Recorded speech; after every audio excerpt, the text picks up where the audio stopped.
Irmãos, vamos abrir as nossas Bíblias em 1 Coríntios, capítulo 15.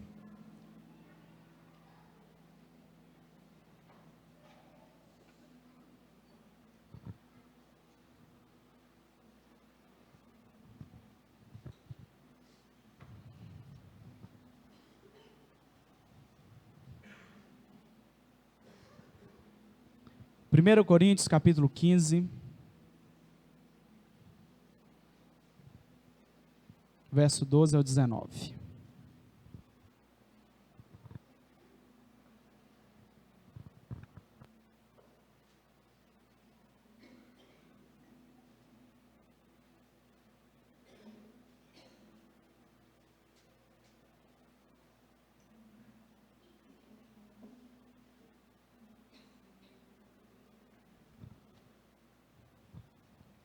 Diz assim a palavra do Senhor: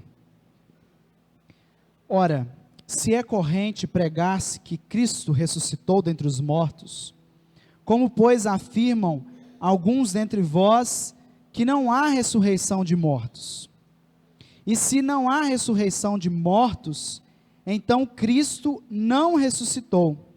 E se Cristo não ressuscitou, é vã a nossa fé, a nossa pregação, e vã a nossa fé.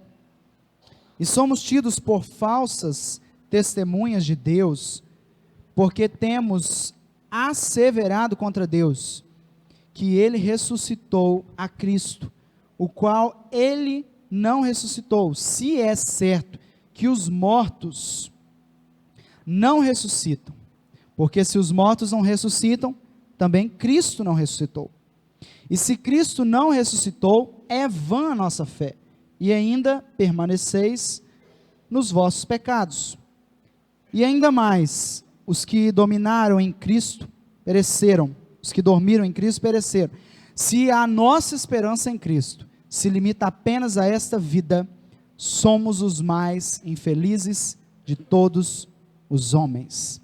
Vamos orar? Pai eterno, está aqui a Tua palavra, viva, eficaz, cortante como espada de dois gumes, poderosa, a Tua palavra que é martelo, que esmiuça a penha, a Tua palavra que transforma o coração, que quebra paradigmas. Pai, está lida a Tua palavra, fale conosco, leve o nosso pensamento cativo à obediência de Cristo, anule em nós sofismas e toda altivez que se levante contra o conhecimento de Deus, e que possamos ser transformados de dentro para fora, que possamos ser edificados essa noite pela Tua palavra. Pai, no nome de Jesus que nós oramos, amém. Queridos, hoje nós vamos falar sobre glorificação. Nós estamos encerrando hoje a nossa série de mensagens, Caminho de Salvação, essa série que falou sobre o plano da salvação, essa série que focou na ordem da salvação, como as coisas acontecem. Se você perdeu alguma mensagem, depois você pode ouvir o áudio lá no YouTube, na página da nossa igreja. E nós trabalhamos toda essa ordem, talvez você não se lembre dessa ordem, mas nós trabalhamos essa ordem. Veja bem, é uma escada que começa com a eleição, passa pelo chamado, a regeneração, a conversão, a justificação, seguido pela adoção, santificação, perseverança dos santos, e hoje nós chegamos ao último degrau da nossa série, que é a glorificação. Se você participou dessa série, ouviu as mensagens e ainda tem alguma dúvida, procure, ouça de novo.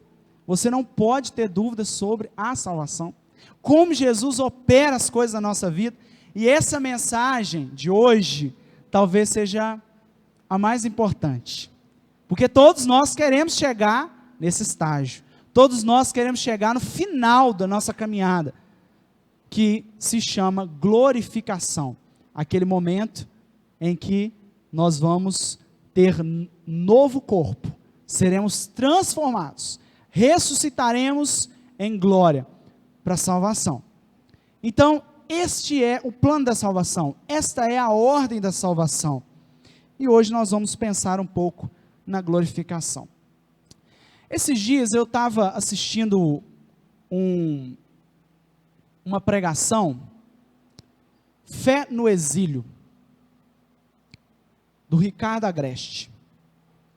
E nessa pregação, ele afirmou essa seguinte frase: Daniel vivia na Babilônia, mas a sua cabeça estava em Jerusalém. Daniel vivia no mundo, mas a sua cabeça estava no céu. Será que essa frase é verdade na nossa vida? Será que nós temos vivido aqui na terra como se não houvesse esse momento glorioso, esse momento que nós vamos encontrar com Jesus, o momento da glorificação, quando nossos corpos serão transformados? Será que nós podemos fazer como Daniel? Será que nós podemos dizer que nós somos como Daniel? E essa frase me chamou muita atenção, porque às vezes o crente não experimenta aquilo que Deus tem para ele aqui na terra, porque a cabeça dele ainda está aqui. Ainda está aqui. E a glorificação, ela é algo que vai acontecer nas últimas coisas.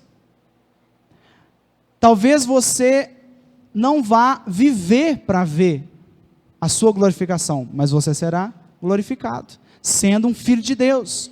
Nós estamos falando da ressurreição dos nossos corpos. E eu queria passar um vídeo que fala sobre isso que eu estou querendo dizer para vocês. Eu queria que você prestasse muita atenção nesse vídeo.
Pensar nisso, que nós vivemos e não pensamos na glorificação, que nós vivemos aqui na terra e não pensamos naquilo que está por vir. Eu não estou dizendo no dia de amanhã e no futuro, eu estou dizendo na glorificação. Talvez seja essa uma das maiores dificuldades do cristão. Nós vivemos nessa vida, mas não conseguimos nos manter firmes no propósito de uma vida futura.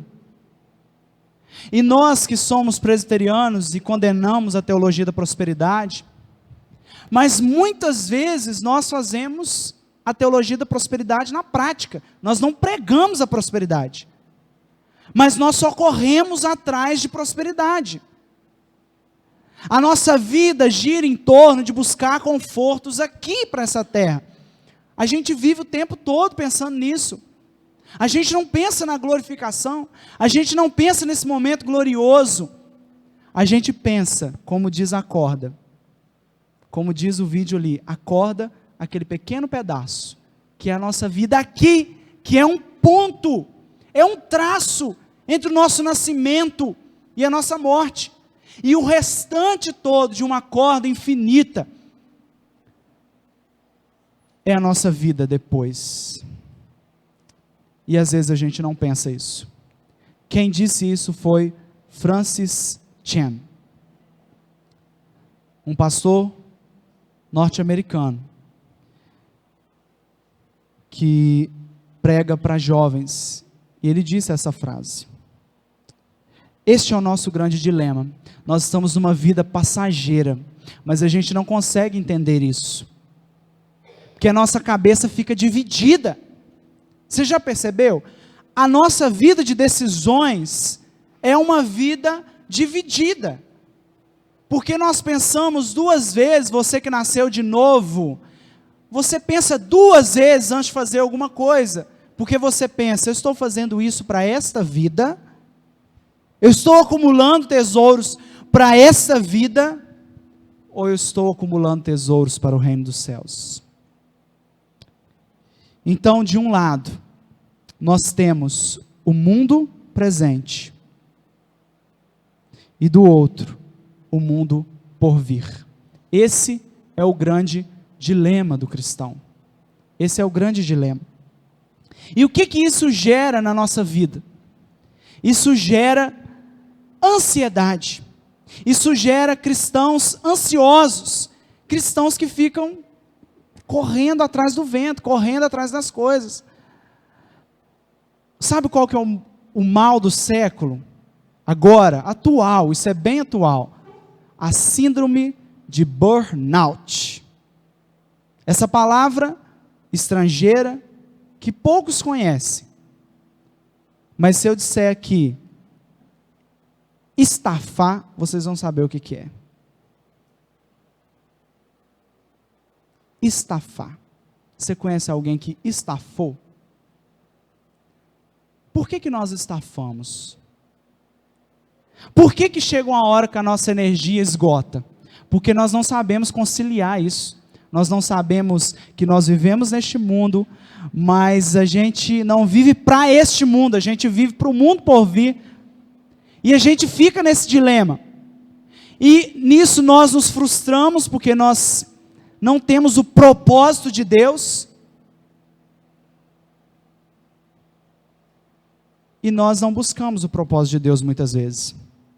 E você ajunta as coisas, riquezas, faz a sua faculdade, você vai para a sua escola toda semana, você levanta todos os dias da cama, cuida do seu filho, como se isso fosse uma coisa leviana, como se isso não fosse um chamado de Deus para a sua vida.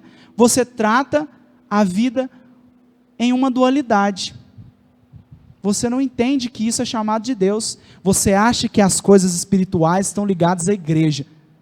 E o seu relacionamento com seu filho não tem nada a ver.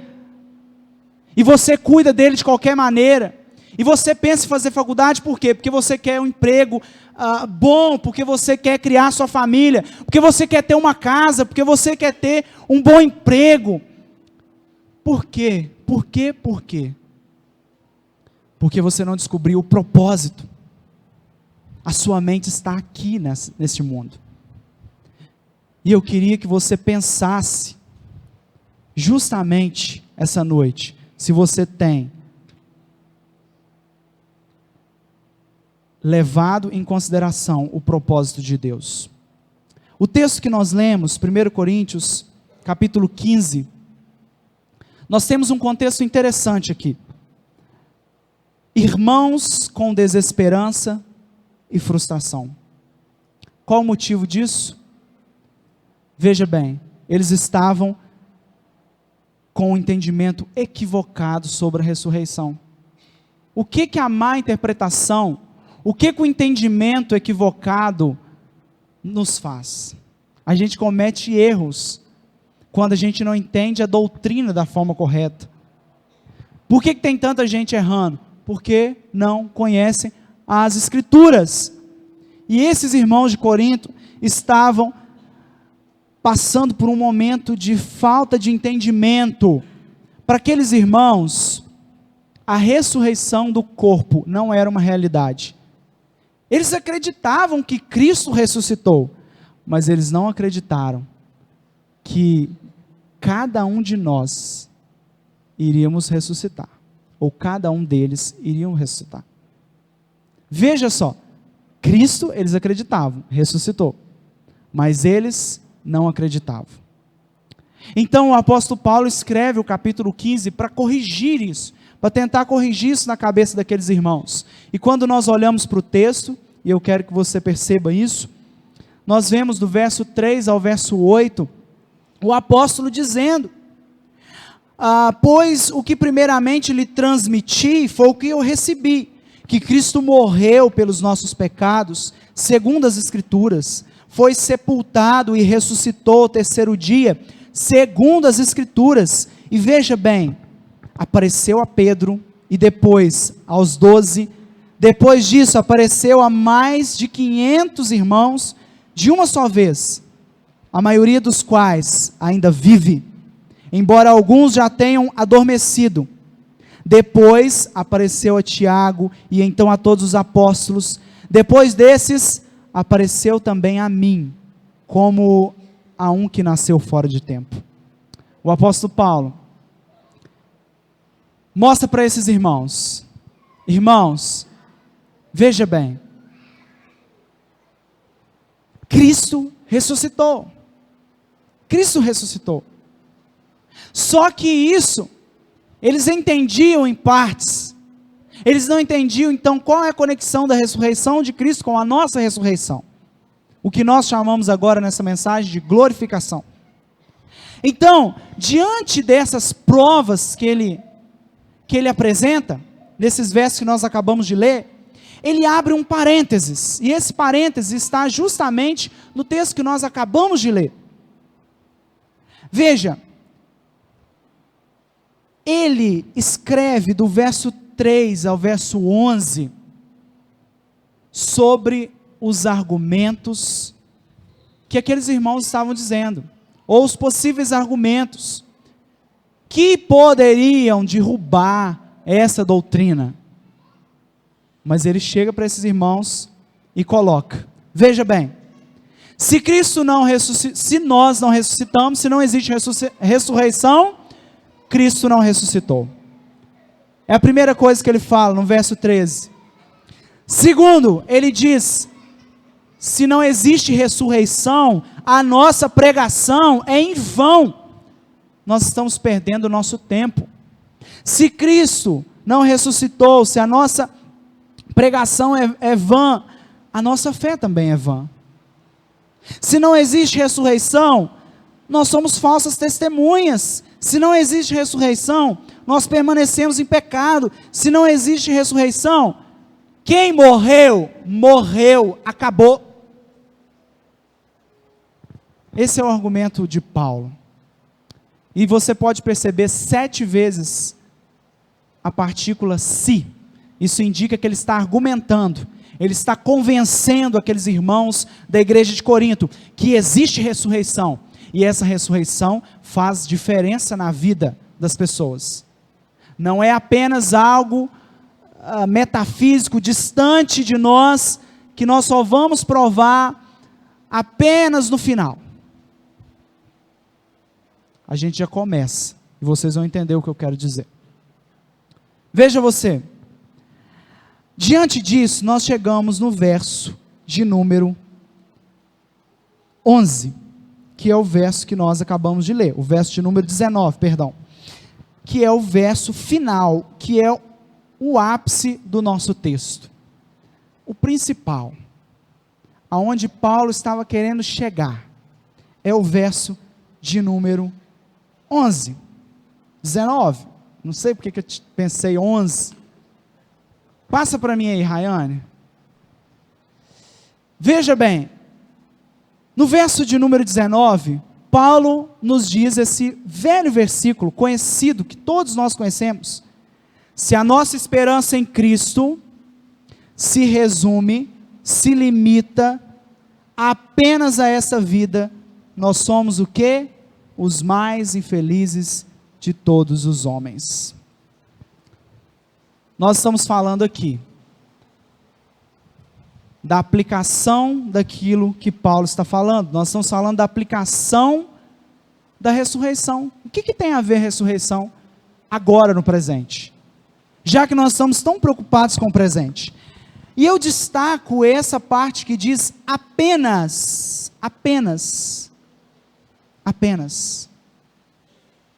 Aqui, Paulo está reconhecendo que existe essa vida e existe a vida do porvir. Ele reconhece que existe a vida do presente e a vida do porvir. E ele não está dizendo aqui que nós vamos viver só em função da vida do porvir. Porque essas duas vidas fazem parte do reino de Deus.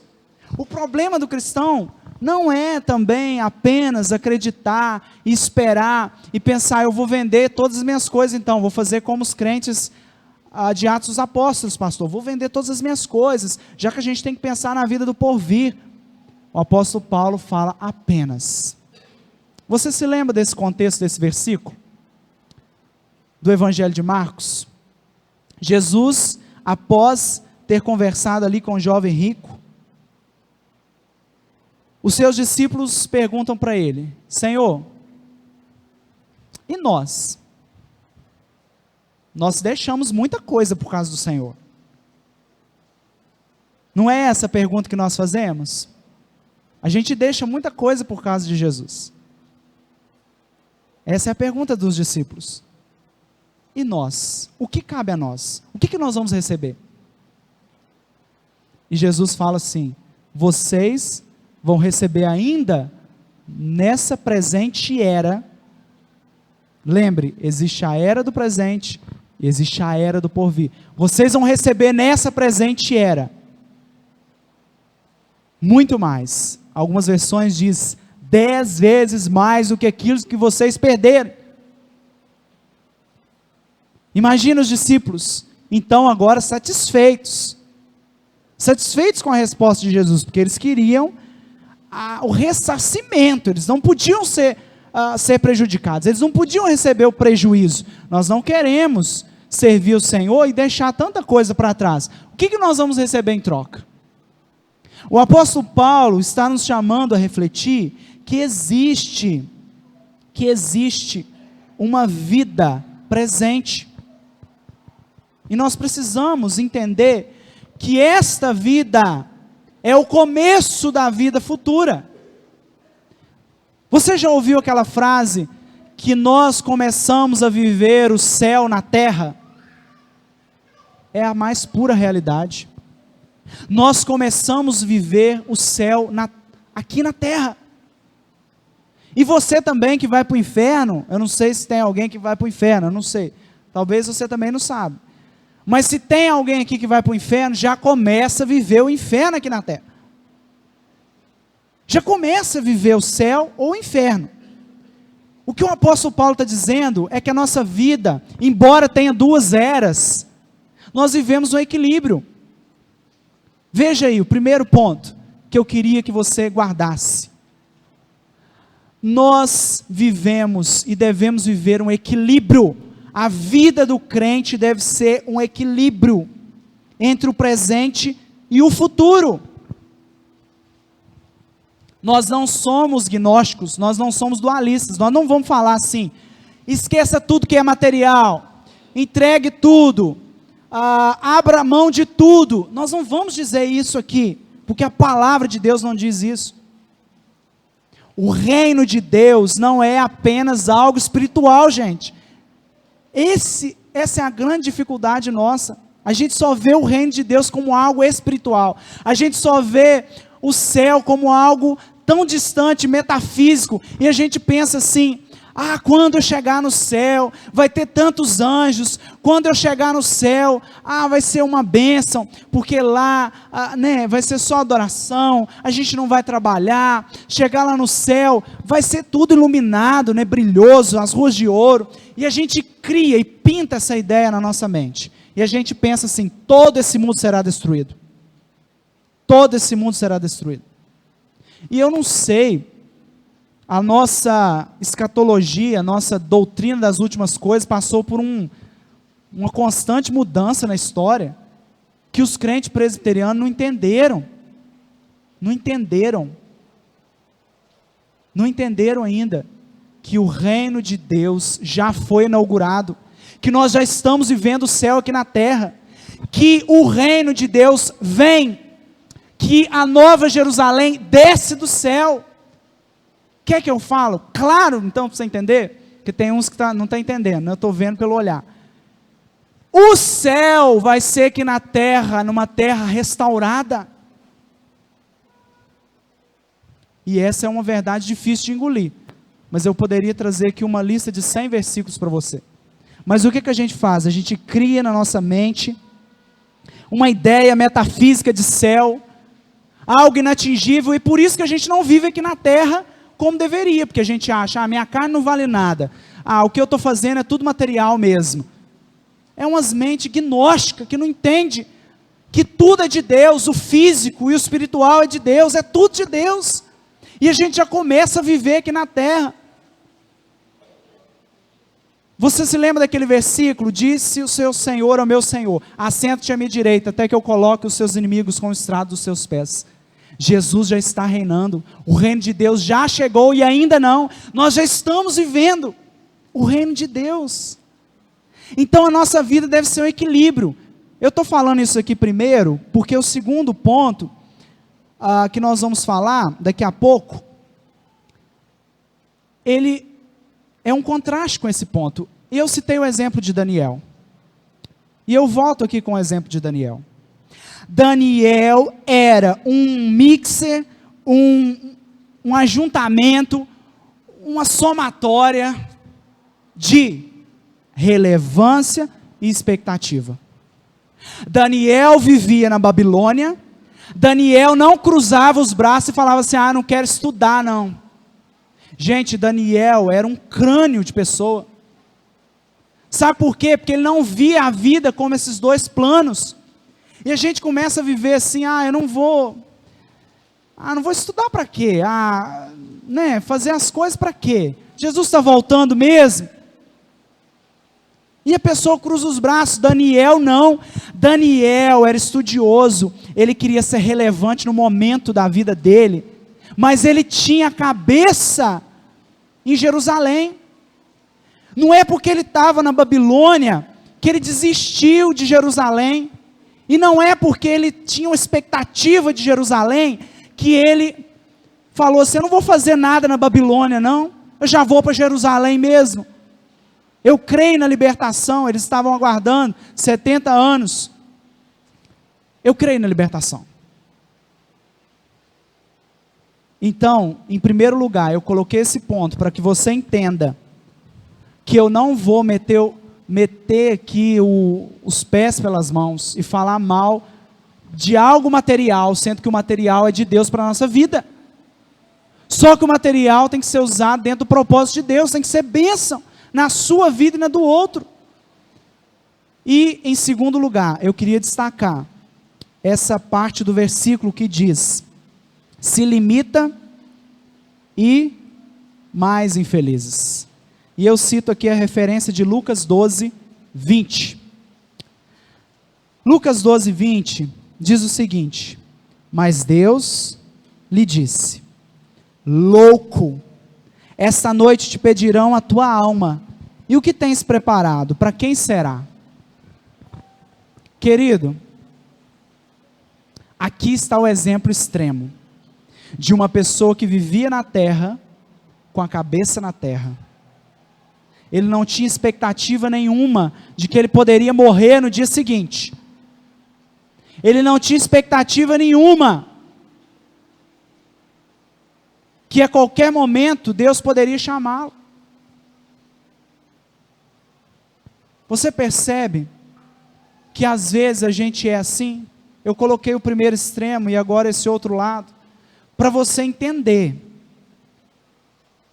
que Jesus aqui não está criticando esse homem pelo fato dele ser rico. Você percebe que os dois contextos aqui estão falando de riqueza. O outro texto que eu citei fala do jovem rico, e esse texto que eu estou citando agora fala sobre ajuntar e usar maus recursos. Você não vai encontrar na Bíblia em lugar nenhum falando que o dinheiro é raiz de todos os males. Porque não é o dinheiro a raiz de todos os males. É o amor ao dinheiro. O amor ao dinheiro. Você não vai encontrar na Bíblia, em momento algum, Deus indo contra o dinheiro. Deus condena na palavra pessoas gananciosas, pessoas avarentas, pessoas que vivem só para si, pessoas que estão no conforto das suas casas, no conforto dos seus carros, enquanto tem outros aí padecendo necessidade.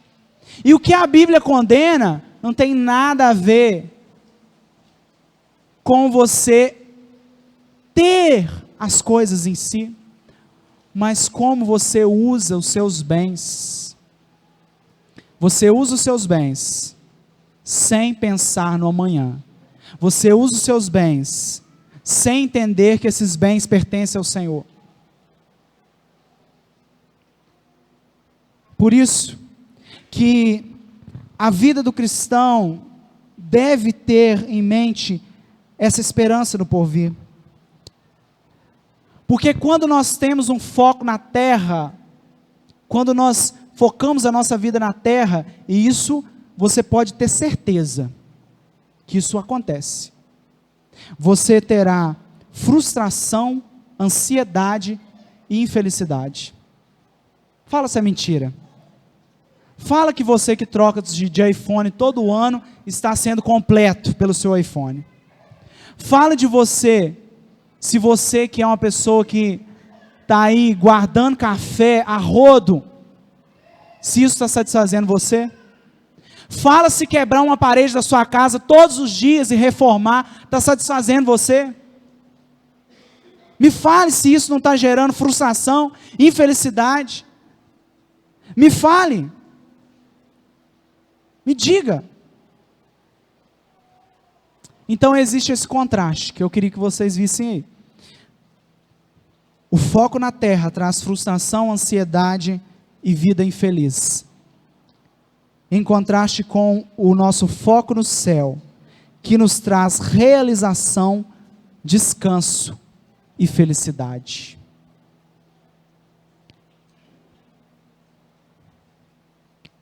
Onde está o seu coração? A glorificação é para aqueles que passam pela santificação e pela perseverança dos santos. Vocês ouviram o Guim pregando semana passada? Perseverança dos santos. Como que você persevera? Como que você se santifica? Onde está o seu coração? Onde está o seu coração? Eu queria que você pensasse, para nós terminarmos. O que revela o que está dentro do seu coração? Eu queria revelar agora o seu coração. Eu queria que você olhasse para dentro do seu coração. E eu trouxe aqui apenas três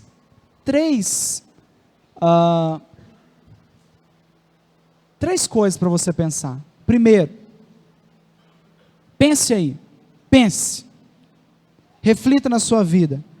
Você acumula bens na terra sem propósito de glorificar a Deus? Quando você está lá, aumentando e melhorando o conforto da sua casa, qual é o propósito do seu coração nisso? Volto a afirmar, não é pecado ter conforto. O pecado é o foco que você está dando para aquilo. Você está melhorando a sua sala, pensando em brincar com seus filhos, você está com o propósito correto. Você está melhorando a sua casa, porque agora sua esposa vai receber uma criança, e você entende que ser pai é um chamado de Deus, e você vai cumprir bem esse chamado, se você tiver uma casa mais confortável, você está no propósito correto. Por que você vai trocar de carro? Porque você entende que o seu carro é uma ferramenta de trabalho, e que trabalhar é servir a Deus também, porque Deus te chamou para ser bênção ali onde você trabalha? Você entende isso? Acumular tesouros sem propósito não é o foco correto da nossa caminhada. Em segundo lugar, você se contenta com relacionamentos terrenos e transitórios? E aqui eu não estou falando de se relacionar em si. Os relacionamentos são bênção de Deus na nossa vida. Sabe o que é errado? É a gente colocar nesse relacionamento a nossa redenção. A gente coloca no nosso casamento, no nosso namoro, a nossa redenção. De tal forma que se você não tiver casado com essa pessoa, se você não tiver namorando com essa pessoa, você vai estar frustrado, porque essa pessoa é sua redenção. Você não está pensando em glorificação, você quer glorificação aqui na terra, você quer redenção já, a redenção completa. Como andam os seus relacionamentos? Como andam? Em terceiro lugar, você tem preocupação demais com a atual conjuntura? Nós temos vivido dias difíceis. A gente não sabe mais o que o nosso STF vai tomar de decisão. E alguns irmãos ficam muito preocupados com isso. Alguns irmãos se preocupam, será que nós teremos um novo AI-5? Será, como é que vai ser o Brasil da agora para frente? Como será da agora para frente? Você tem colocado a sua redenção nos políticos? Se você tiver feito isso, se você estiver fazendo isso, você está com a sua vida com foco totalmente aqui na terra. Totalmente aqui na terra. E você não verá a glorificação, aquele momento glorioso, em que todos ressuscitarão, uns para a condenação e outros para a vida eterna. E volto a afirmar, você passará por uma transformação, e a terra passará por uma transformação, porque a terra geme e aguarda a manifestação dos filhos de Deus, porque a terra aguarda a redenção. Tudo isso daqui será transformado, e nós veremos o reino de Deus totalmente completo, e completado para a glória de Deus Pai, e você estará lá. Eu quero ver você lá, com um corpo glorificado, porque com esse novo corpo, com essa nova mente, nós não mais vamos chorar, nós não mais vamos ter dor, não mais seremos afligidos, mas seremos glorificados, com um corpo novo, para a glória de Deus. Eu queria que você fechasse os seus olhos, neste momento, e nós vamos orar, Pai, nós queremos te louvar porque o Senhor tem conduzido as nossas vidas, o Senhor tem nos abençoado, o Senhor tem nos colocado no nosso coração o desejo de esperar e aguardar a redenção completa, mas já temos visto a redenção acontecendo hoje, através do poder do Espírito Santo de Deus. Pai, nos ensine a viver o reino de Deus aqui na terra, nos ensine a aguardar a volta de Jesus, a nova Jerusalém descendo do céu, aguardar, Senhor, a redenção completa. Renova a nossa esperança, para que possamos ser completos no Senhor. Pai, no nome de Jesus, que nós oramos e te agradecemos.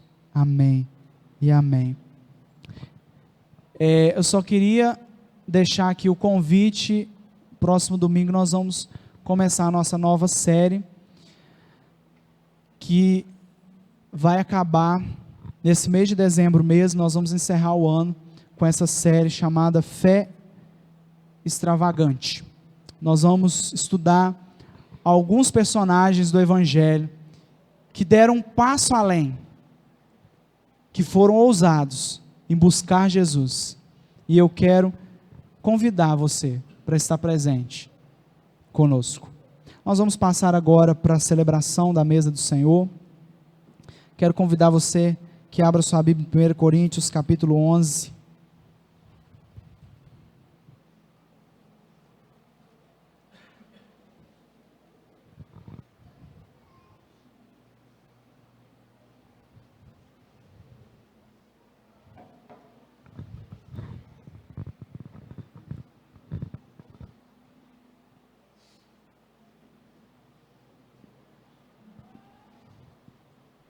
Primeiro Coríntios 11,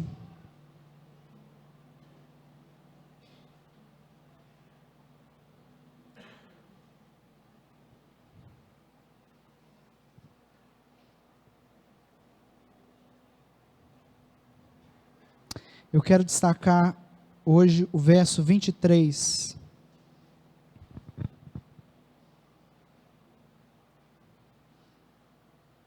Porque eu recebi do Senhor o que também vos entreguei, que o Senhor Jesus, na noite em que foi traído, tomou o pão. No verso 15 que nós acabamos de ver, Jesus é mencionado como aquele que vai ser a primícia dos que dormem, aquele primeiro a ser ressuscitado. O primeiro a ressuscitar, que já aconteceu essa ressurreição, e ele puxou a fila, e nós viremos após ele. E o apóstolo Paulo aqui, no capítulo 11, verso 23, ele fala sobre aquilo que ele havia recebido de Jesus. Interessante,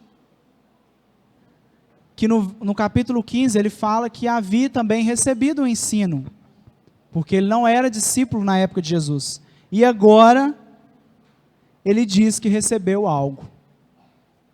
E o apóstolo Paulo transmite aquilo que ele recebeu, algo maravilhoso, algo que nós celebramos há tantos anos, não como uma tradição humana, porque o apóstolo Paulo deixa bem claro que nós celebramos o amor de Cristo por nós, a morte e ressurreição do nosso Senhor e Salvador Jesus Cristo. Então, querido, eu queria que você reconhecesse que esta mesa não é apenas uma tradição, não é apenas mais uma ceia que você vai participar, não é mais um momento que você vai participar.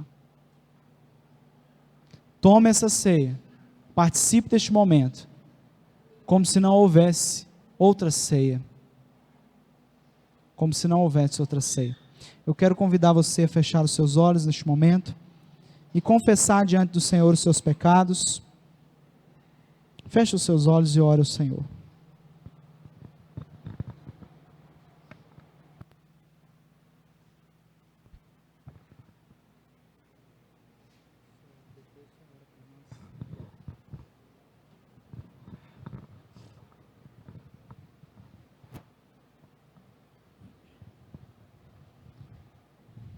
Bendito Deus, nosso Pai, nós te louvamos nesta noite, Senhor, noite festiva, quando nós podemos celebrar a Tua palavra, Senhor, celebrar esse culto de louvor ao Teu santo nome, Senhor. Te agradecemos a Ti, Senhor Deus, por todos os atos aqui nesta noite, Senhor, deste culto de louvor a Ti. Pedimos, Senhor, continue abençoando a Tua igreja, Senhor, fortalecendo na Tua presença, Pai. Te louvamos, te agradecemos, ó Deus, por este momento, quando nós vamos celebrar a ceia do Senhor, ó Pai. Agradecemos pelos elementos da ceia, pedimos, consagramos ao Senhor, pedimos a Deus que o Senhor esteja abençoando, e que a Tua igreja sirva de ser abençoada por Ti, Senhor. Nós oramos com perdão dos nossos pecados, no nome de Jesus. Amém. Queridos irmãos, esta mesa é a mesa do nosso Senhor Jesus Cristo. Essa mesa não é a mesa da Igreja Presbiteriana do Brasil. Então, se você está aqui e é membro de alguma igreja genuinamente evangélica, e você está em plena comunhão com a sua igreja, você poderá participar, poderá tomar parte nessa mesa. Inclusive agora os novos membros, aqueles que foram batizados, professos, poderão participar pela primeira vez, aqueles que ainda não participaram, participarão pela primeira vez deste momento tão solene. E eu digo a vocês, nunca, vocês que estão sendo recebidos agora, nunca permitam que este momento seja o dia que você vem na igreja. Como a gente tem visto muitas pessoas, o dia que elas vêm na igreja, o dia da ceia. No dia que não tem ceia, não vem na igreja. Só vem no dia que tem ceia. Calvino celebrava a ceia todos os domingos. Todos os domingos. Será que se nós tivéssemos ceia todos os domingos, você viria? Todos os domingos? Pense nisso. Eu quero convidar você que vai participar neste momento da mesa do Senhor, que se coloque de pé, para que você possa receber os elementos